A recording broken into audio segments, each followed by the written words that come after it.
Few franchises have survived throughout the years quite like Scott Cawthon's Five Nights at Freddy's.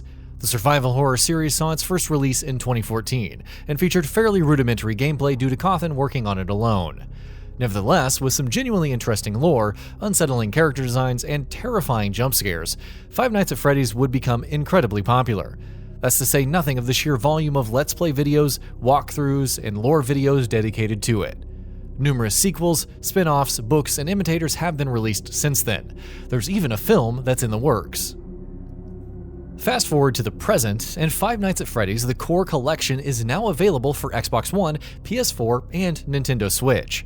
With Five Nights at Freddy's Security Breach releasing earlier this year for PS4, PS5, and PC, the other platforms get it 3 months later, is it worth jumping into this compilation? Well, let's take a look at 5 things you should know beforehand. 5 games in 1.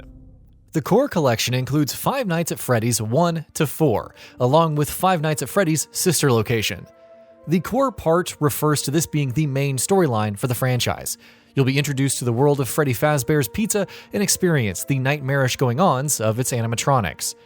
Though how it ties into the previous games is still to be determined, Security Breach seems to be set in the present day. So if you want to know how exactly the franchise got to this point, the Core Collection is a great place to start. Gameplay.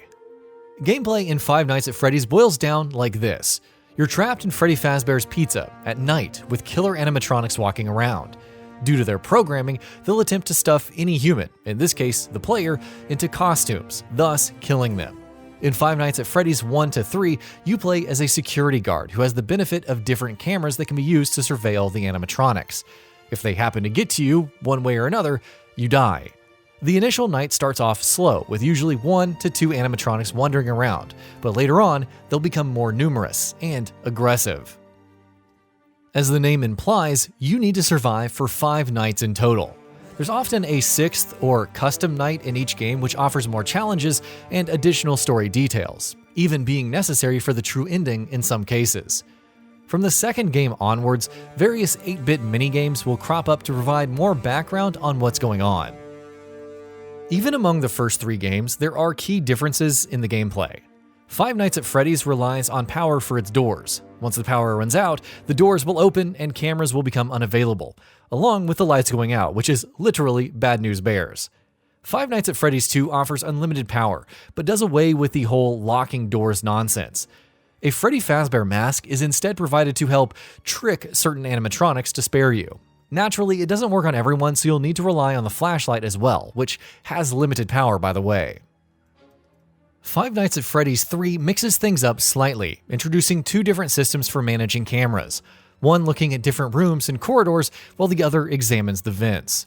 3 operating systems, one for cameras, another for audio to lure animatronics away, and ventilation, must also be managed and rebooted at different times. Fail to reboot them, and you risk passing out or hallucinating, becoming vulnerable to an attack. Five Nights at Freddy's 4 does away with the security office entirely and is set in a bedroom. However, it still relies on keeping various nightmares away by locking the door or checking the closet and bed. Five Nights at Freddy's sister location is more of an exploration title. You're no longer confined to a single office or location and must move between rooms to complete different objectives. And as usual, you must prevent the animatronics from finding and killing you. A variety of animatronics star in the series, but the one constant is Freddy Fazbear, the mascot who serves as the face of Fazbear Entertainment. Don't worry though, as time goes on, various other horrors from a marionette to smaller animatronics will torment you throughout. Story. In terms of gameplay depth and overall length, it's fairly easy to breeze through all 5 games within several hours. The main appeal of the franchise is its story and lore. Without going too heavily into spoilers, the series is about a family restaurant chain called Freddy Fazbear's Pizza. The first game reveals a brutal incident called The Bite of 87 that took place in a restaurant during the day. This involved an animatronic clamping down on a patron's head, crushing it and killing them. Another incident that occurred in the same location saw someone donning an animatronic's costume and committing 5 murders. Their bodies were subsequently stuffed into the other animatronics. The second and fourth games provide more insight into the events leading up to the Bite of 87. Five Nights at Freddy's 3 takes place 30 years after the first game in a horror attraction called Fazbear's Fright, cobbled together from the various restaurants. How the animatronics came to life and what's ultimately driving them is revealed. Sister location is implied to take place either parallel to the third game or slightly before it, focusing on a new location that has many of the old animatronics in play, along with several new ones.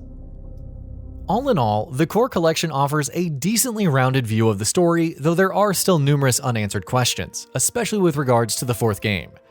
There isn't much gore, but fairly disturbing incidents permeate the entire series, so be warned. Achievements and trophies.